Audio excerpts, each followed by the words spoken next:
Please welcome Charlotte Wells.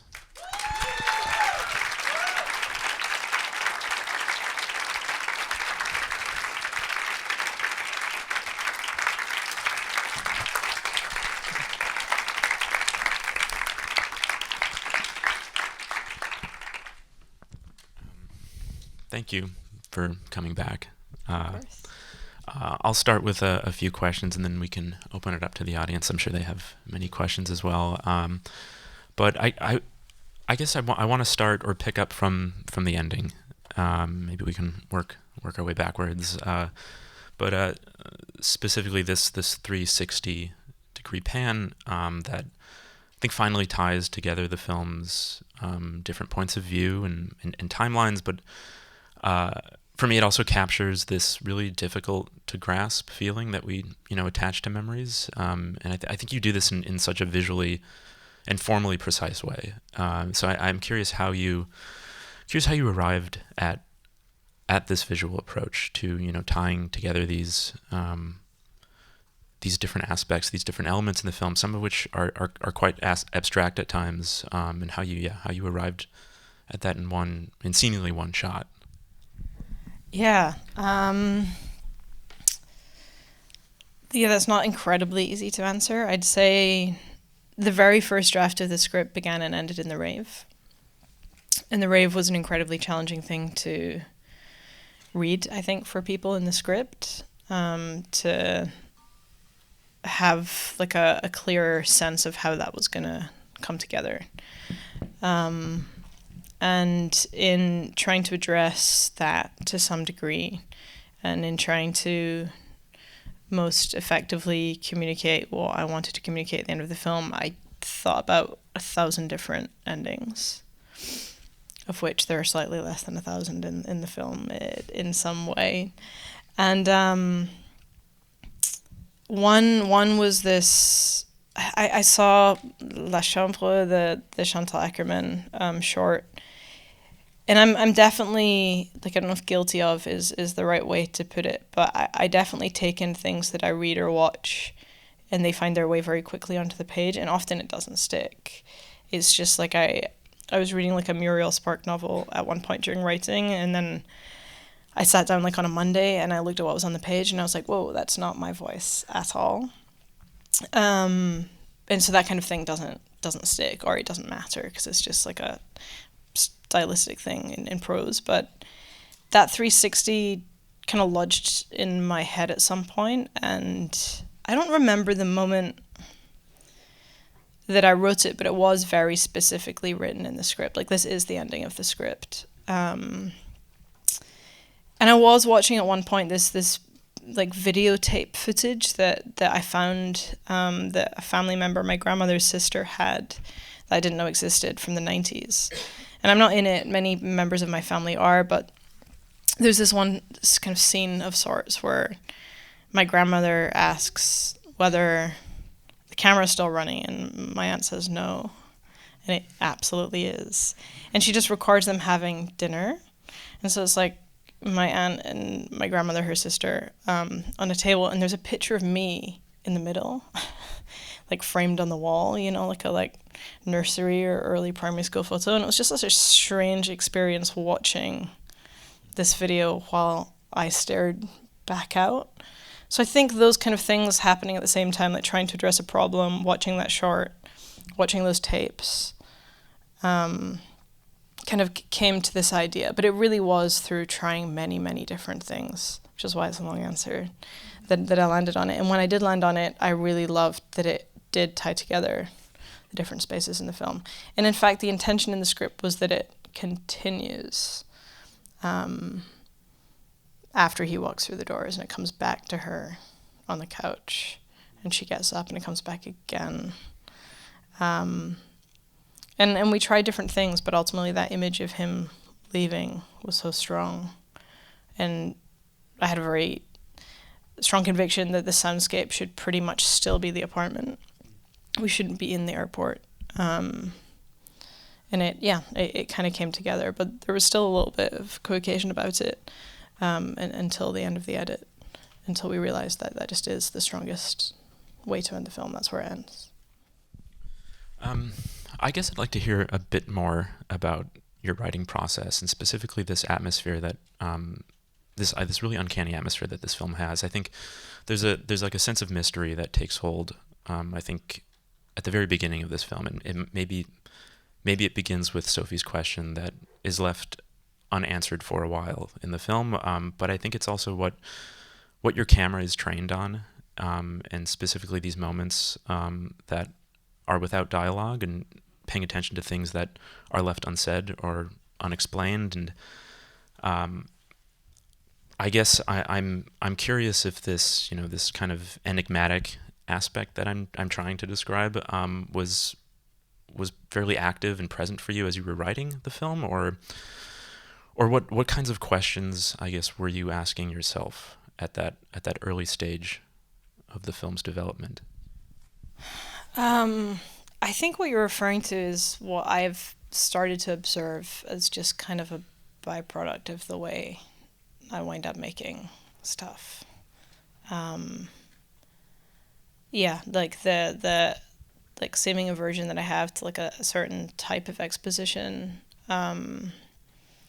not wanting to give too much away, trying to ultimately build to feeling and allow details to accumulate over the course of the film. In writing, I mean, the writing process was long, and I think over the course of it, I realized what this film was about, and ultimately, I think I was always trying to get to this version of the film, but it took a long time to get there, and it took feeling like I should be beholden to some more conventional type of narrative or idea of plot for a while, and before kind of having the confidence to let that go and know that I didn't want the tension to be coming from within the characters. And like I did make this, or start developing this toward the end of film school, and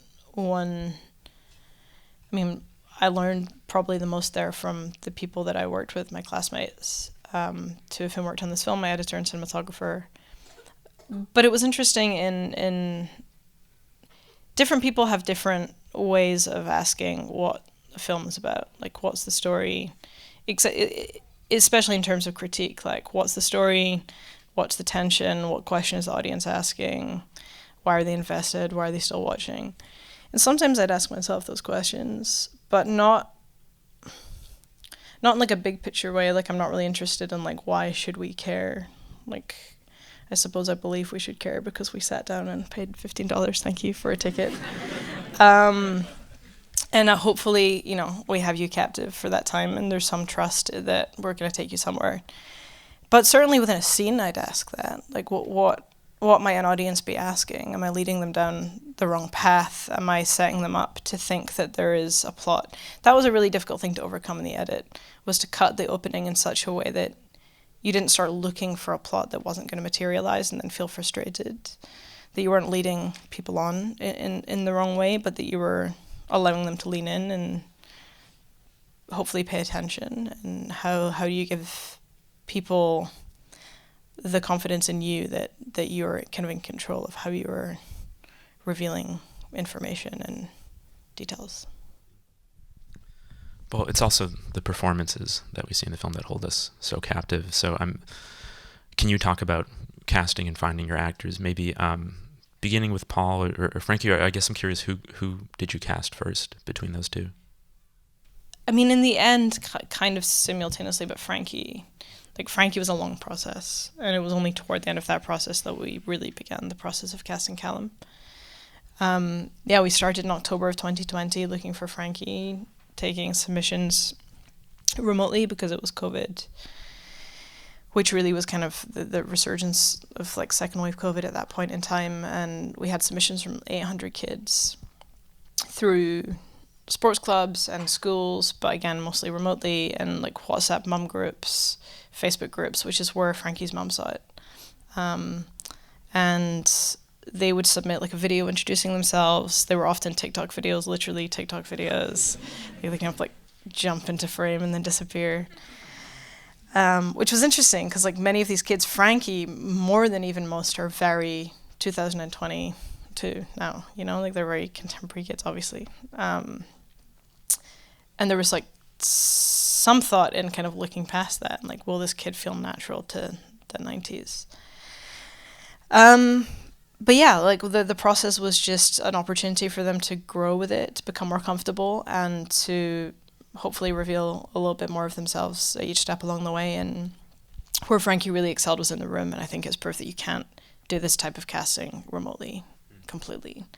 Or at least I really don't think we could have, and I think that's where Frankie shone and surprised us. Like, was the biggest surprise, I think, of the day that she came in. And just had this ability to settle and to move between different emotional states without carrying them over, with an ability to kind of shake them off from moment to moment. She's really special and fun and brutal in the degree to which she roasts both me and Paul. She would say during production, just go back and make your sad little movie, Charlie. Just like, oh God, because we didn't, like, she didn't have a script, and we'd only read through a redacted version with just dialogue, no description, no nothing, just dialogue. But like the sadness of the film kind of gradually became more obvious to her. It was like hard to completely protect her from. So that's what I got. And then, yeah, once we were pretty sure who Sophie was, we started thinking about Calum, and Paul's name had come up early in the process. Our cinematographer's sister takes credit for first suggesting him. And he was unavailable. I definitely latched onto that idea. I remember spending like a few days just watching everything I could. Obviously, Normal People had come out about a year before at that point. But just watching it, like interviews, anything, just to get a sense of who this person might be. And then our dates moved. And so he freed up from God's Creatures, which is what he'd been doing. And we had a chance to meet, and we had a really, really nice conversation. The kind of conversation you leave kind of floating, and knowing that you've connected with somebody, and they met. They did like a read on Zoom, which I shared with them both recently, and they look so young. It's interesting. It was only a couple of years ago, but even Paul really does look much younger. Yeah, we had 2 weeks where they just spent kind of on holiday together, getting to know each other. I don't think anyone but Paul would have put in what he put into building that relationship. I want to go back to what you mentioned, that you shared redacted versions of the script. So was it just their parts, or just their scenes? Or Paul had the script and knew the script. And much of our preparation was done in advance of coming to Turkey. We'd spend kind of hours on the phone every week, just talking through script, talking through character. And then with Frankie, and I was very nervous to do this, but it was under the advice of my casting director, and she was absolutely right, was not to share a version, like not to give her a hard copy of the script, so that scenes didn't become overlearned or rote or hard to break out from. But I did twice in those 2 weeks we had sit down, just the 3 of us, with a version of the script that was just dialogue. That maybe was a description of place if it needed to be there, but it didn't give context, didn't give what was in the script, really. And there were no scenes of Paul alone. So it was just to make sure that she had the dialogue somewhere in the recesses of her mind, which she did mostly from the casting process anyway, because we'd gone through most of the bigger scenes. The scene with with Calum's arm in the bucket, she will never, none of us will ever forget. Did it hurt? Did what hurt when you fell, when you broke your wrist? Like, Frankie can do it now. So yeah, it was just trusting that she knew it, and we'd sit down before we shot, and we'd go through it once, and she did. Even in scenes like the long shot that plays out in the reflection of the TV, like, it's one shot, it's a long scene, and that's the first take.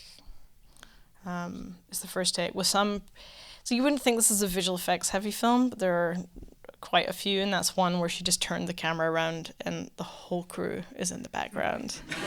And what was amazing is when we sent it to the visual effects house, it was like the crew, it was like our boom up and our AC were just like really fully there, like boom in frame. But in the edge of the TV, you still see Paul dancing. And so we sent it in for visual effects, and it came back, and I was like, maybe this is a mistake because the crew is still there. And then I realized they'd VFX'd up Paul, like his reflection. And I had to go back to them and be like, you removed the lead actor. But the guy holding the microphone, could we remove him instead? But no, Frankie's really special. She really does have like extraordinary talent.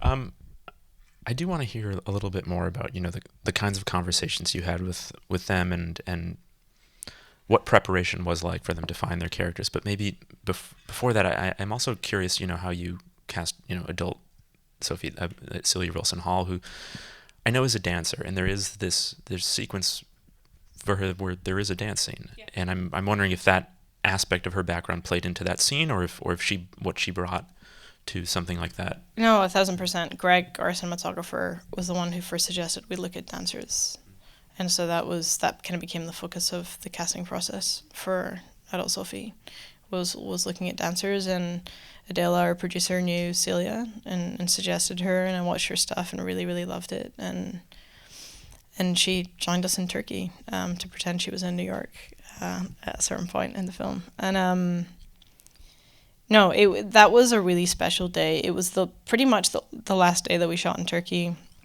certainly in our main location.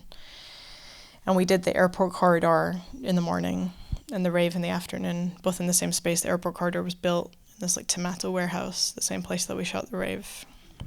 And it's kind of amazing. We didn't see it until the grade, but when he opens the door at the end and walks into the rave, the whole ceiling ripples like this because it's just like hanging by literally string. And when Celia, we had 45 minutes to block out the rave, and it was like, that's not ideal when your whole film really is contingent on this crazy idea working, and we didn't know if it would. We really hoped it would, and I was prepared to gamble on finding out by making it rather than rewriting the script to be something easier. And she just had like,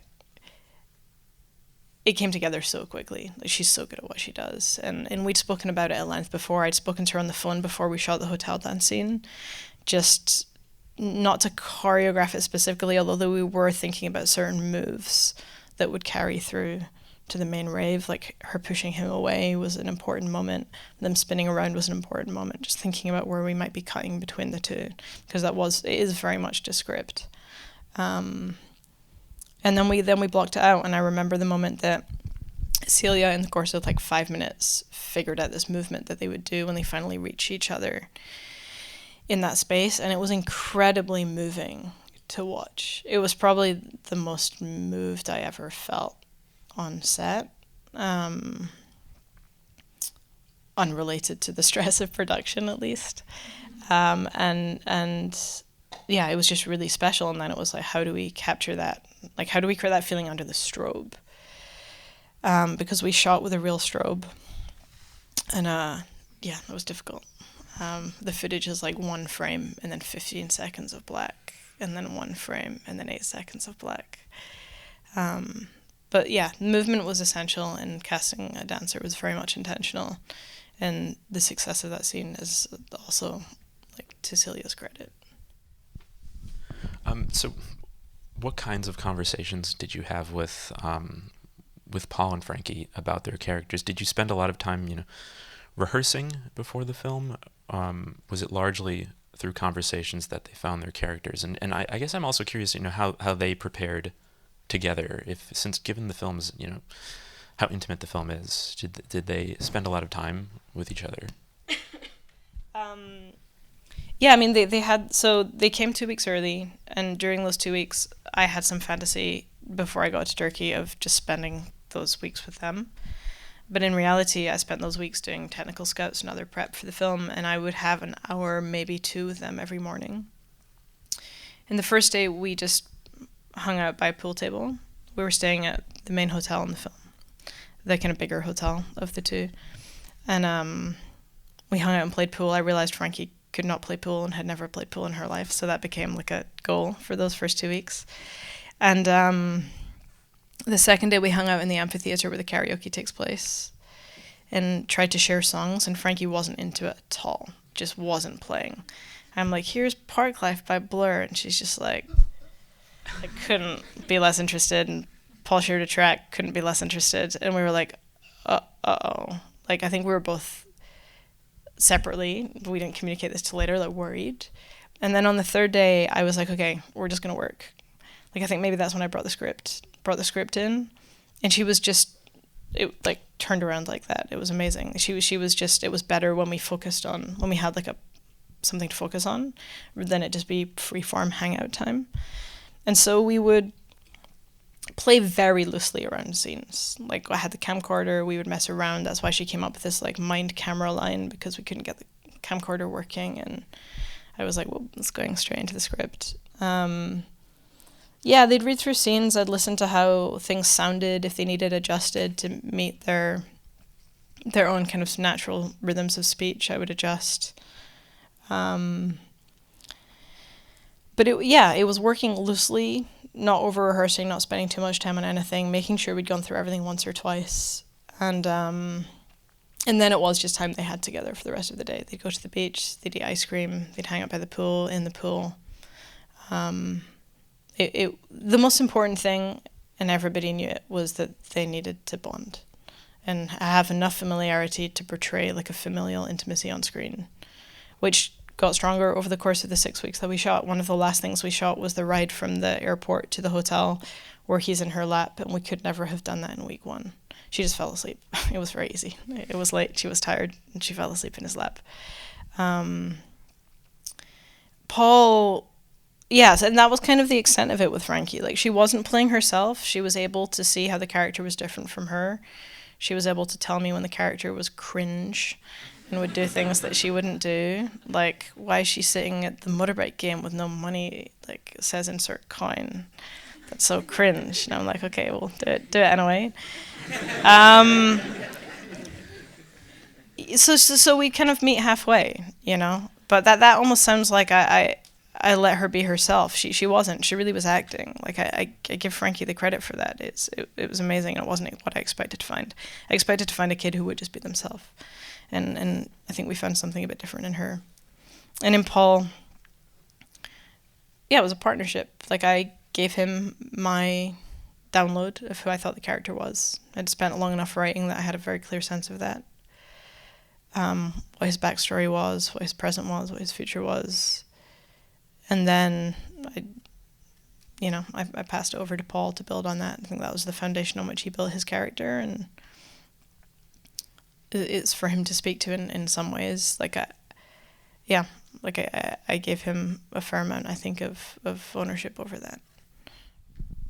I'll just ask another question or so before we open it up. But I guess on the other side of this, can you talk about working with your cinematographer and the conversations you had with him, and maybe the visual reference points you might have shared prior to shooting? But I guess related to this, I'm curious how, when you got to your location, how much that maybe redefined or changed your shot list, or even just the way characters performed scenes, once you got there. Yeah, hugely. But on the foundation of what we'd prepared, I think. We started speaking, like, we're close friends, we're close collaborators, we've worked on all of each other's projects up to this point in different capacities. And we began talking months before arriving in Turkey. We still hadn't got halfway through the script. It took us about an hour per page. It's a 100-page script. But by the time we'd got even like 8 pages in, everything we'd written up to that point stopped becoming that relevant, because over the course of working through it, we were learning more about what our intention was. And they were mainly conversations about point of view and character and story, although we were kind of shot listing at the same time. But it took so long because we were interrogating all of those other things as we were thinking about how we would shoot. We also had way too many shots than were ever feasible to shoot in the end. He synthesized those conversations into an unbelievable document, which at some point it would be cool to figure out how to share.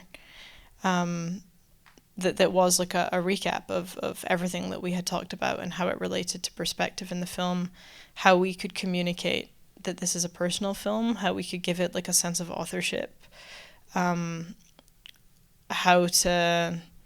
it's It's like in the end of The Souvenir Part 2, you have that moment where Joanna Hogg says cut. I mean, we hadn't seen that yet, but that was the kind of thing we were getting at. Or like Terence Davis is just such a clear sense, this is his memory or his family's, you know, but it has, you feel the director's presence, I think, in those films quite strongly, and how to do that, and did it make a difference if that was felt or known.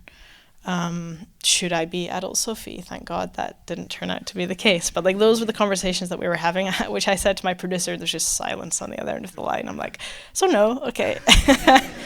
But yeah, we're just trying to figure out how to communicate what needed to be communicated as clearly as possible. Adult Sophie was really tough in the script. The script opened with that shot of them alternating in the rave, and it's like, that's really easy on the page. Adult Sophie alternates with kid Sophie. But on screen, like, how do you communicate that's the same person? It's how you frame, it's how you dress, like, it's everything. And so what we figured out in that document were kind of the points of view, was like a clear understanding between ourselves that adult Sophie was the overarching perspective in the film, that beneath that you had other perspectives. You had young Sophie's kind of direct point of view, almost images that were the basis of memories, like a hand over a sunbed, or Calum's eye through the phone box glass, or a football earring in a girl's ear. And then you had Calum alone, which are imaginings to some degree, where we kept him more arm's length. We shot those further away. He was usually abstracted or obstructed from view. This sense that he's kind of endlessly unknowable to some degree. And some of it was in the script, the shot of him. A good example is the shot of him sobbing on the bed at the end, was written as him facing out and being silhouetted against the kind of drawn curtains, that kind of lace curtain layer.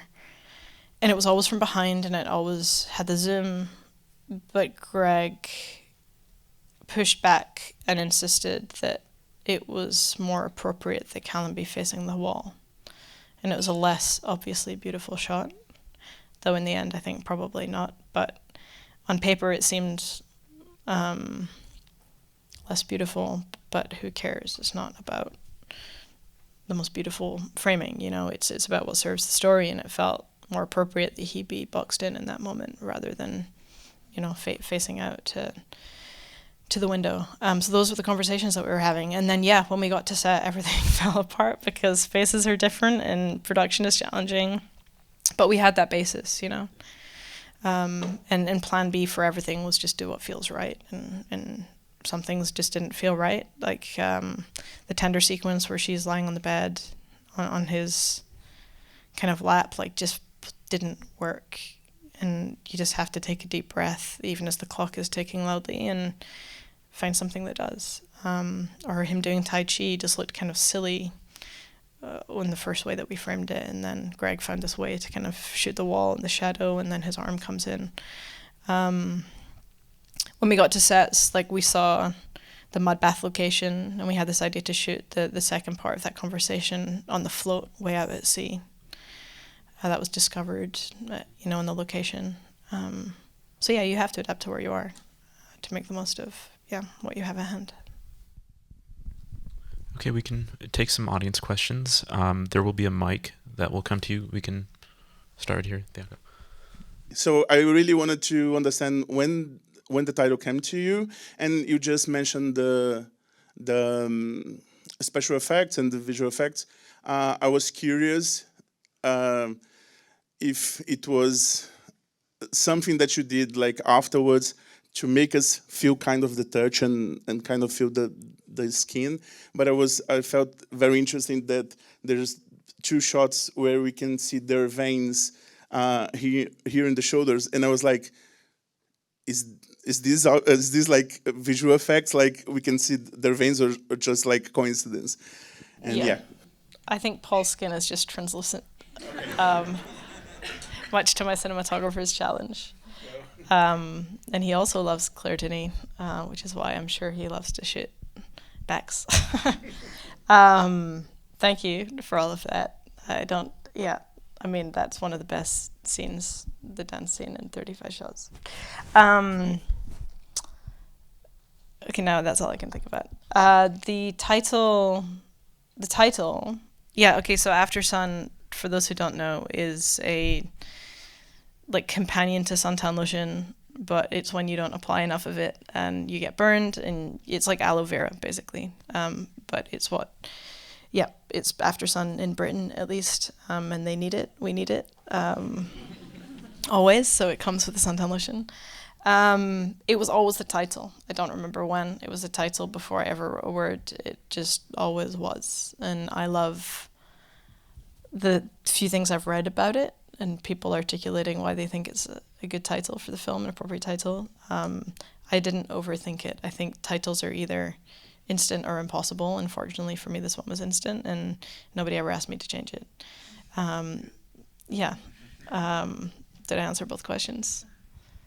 Yes. Okay. No, the visual effects. No. I think that's all just in the shooting. Maybe a little bit in the grade, but mostly in the shooting. Right here in the back. Hi, congratulations. I'm surprised to hear you say that your shot list was like you had too many shots, because the film feels so restrained in coverage and what you show us. I guess my question is, did you shoot a lot more and we're only seeing a limited version, or did you just shoot what we're seeing? That's interesting. No, we probably have a bit more than what you're seeing.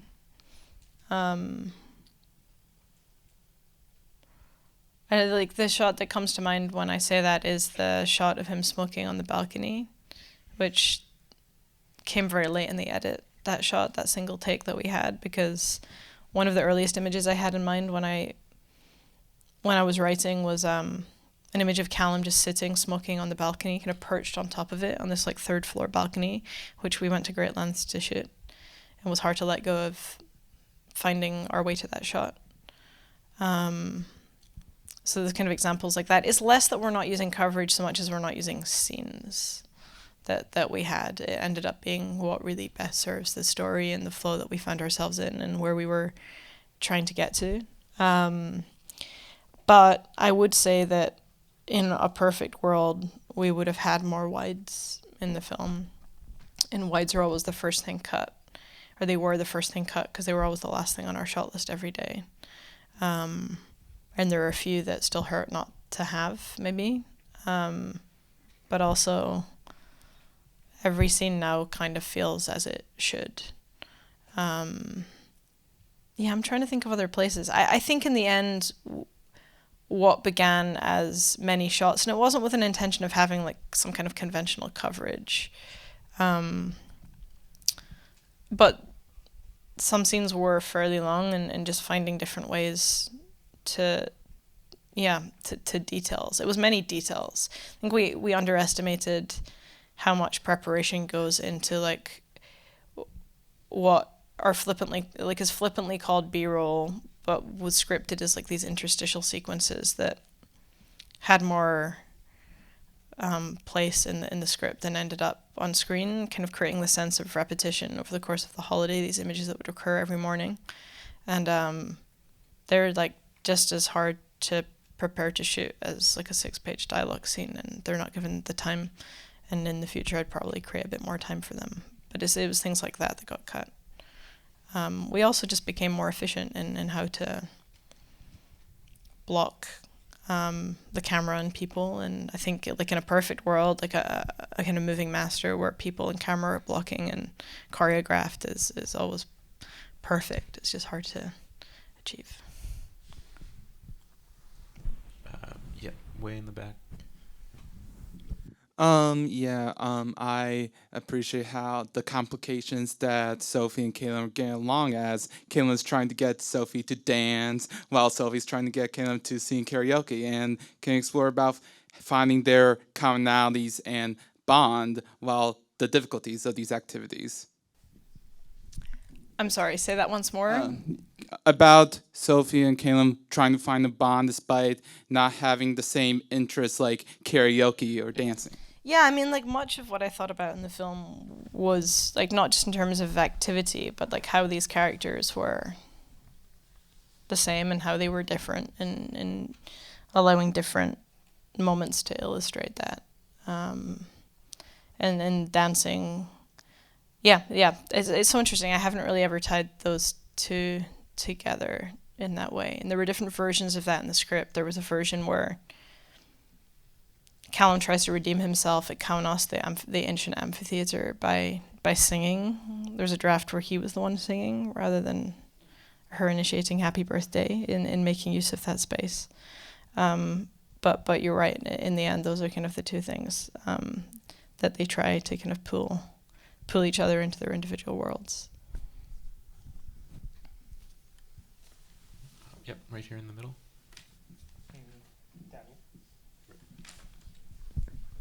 Thank you so much for your beautiful work. I was wondering how you think about the function of touch throughout the film, because I think it's such a big part of the tenderness that we see between the characters. And I think it's kind of rare to see kind of like a father-daughter like play so freely and so lovingly and like with a lot of touch. And they also like mirror each other a lot in their behaviors. I was wondering if you could talk a little bit about that. The mirroring's interesting because there were moments of it in the script and I had intention of it, but there are some of the strongest moments of that come from the actors. Like I think about the moment at the end of the same sky sequence where Calum raises his arm kind of above his head and then she repeats the gesture, and it was Blair, my editor, who saw that and who chose that take because she does that and is perfect. So that was kind of a combination of intention but also a result of the relationship that emerged between them. Touch. There was a line in the script during that scene I mentioned earlier from the airport to the hotel at the beginning, which I would have played in real time and tried to, where it described his broken arm resting on her with effortless intimacy. And that was just what I was going for throughout. And that's an easy thing to write in a script. And I try not to be too guilty of writing things that don't like immediately translate to screen. But I'm also directing what I write. And so I write them as direction to myself to know what I'm going for. And yeah, and that was it. It was how do you create that? And that was a big part, again, of them spending time together and being so open with each other and Frankie's family bringing Paul into their family, and there wasn't much direction around that, like they kind of got to that place where it did feel very natural, like that was what I wanted it to be. I didn't want the touch to be loaded. It should never have been that. It just like a very honest, parental, familial relationship. I'm sorry, we're short on time. We have to wrap it up here. But Charlotte, thank you so much for your film and for being here. Thanks so much. Thanks for coming.